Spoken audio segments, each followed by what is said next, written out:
नमस्कार मित्रांनो. मार्केटमध्ये एखादी न्यूज आली आणि त्या न्यूज बेसवर तुम्ही ट्रेड घेतला तर तुमचा कधी कधी खूप मोठा लॉस होतो. तो मोठा लॉस टाळायचा असेल तर काय करायचं हे तुम्हाला मी थोडक्यात सांगतो. या इकडे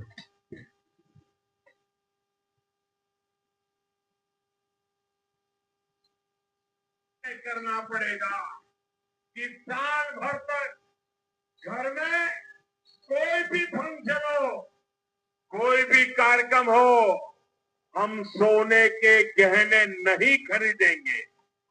हा, आता मोदी गव्हर्नमेंटने हे का सांगितलं, सोन्याची खरेदी करू नका.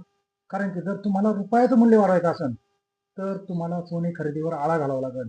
आणि भारत हा जरी कमोडिटी मार्केटमध्ये 5 नंबरला असेल तरी पण सोने खरेदी किंवा चांदी खरेदीवर भारत हा या देशाचा नंबर 2 नंबर येतो. तुम्ही पाहू शकता.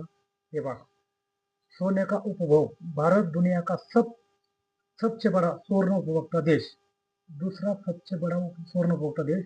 त्याच्या मागलं कारण असं, कारण की तुमच्या घरात दिवाळी असो, दसरा असो किंवा लग्न समारंभ असू दे, कोणताही कार्यक्रम असू द्या, गरीब असो ना श्रीमंत असो, ती एक मूलभूत गरज मानली जाऊन सोने खरेदी ही केलीच जाते.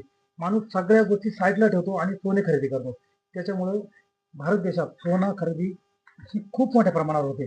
आता जर असं ट्विट केलं सोने खरेदी करू नका, तर प्रत्येक ट्रेडर काय करणार, सोने खरेदी करू नका म्हणजे मार्केट पडणार. त्या उद्देशाने तुम्ही सेलचा ट्रेड घेणार, परंतु सेलचा ट्रेड न घेता चार्ट जो सांगा तसं करा. आता हे पहा, ज्यावेळेस न्यूज आल्याच्या नंतर मार्केट जवळजवळ 17 ते 18,000 पॉईंट वर गेले. मेघाचा एक लॉट म्हणजे 1 रुपयाला, एका पॉईंटला 30 रुपये, म्हणजे 18 × 54 5,40,000 लॉसला तुम्ही थांबणार आहे का?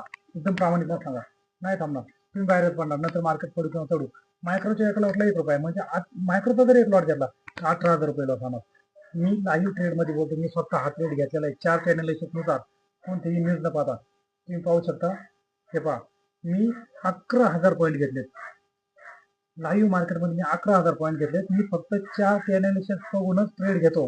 हा, इंडियन मार्केटमध्ये, इक्विटी मार्केटमध्ये या न्यूजचा परिणाम झाला, परंतु जरी परिणाम झाला तरी पण तुम्हाला चार्ट सांगतो.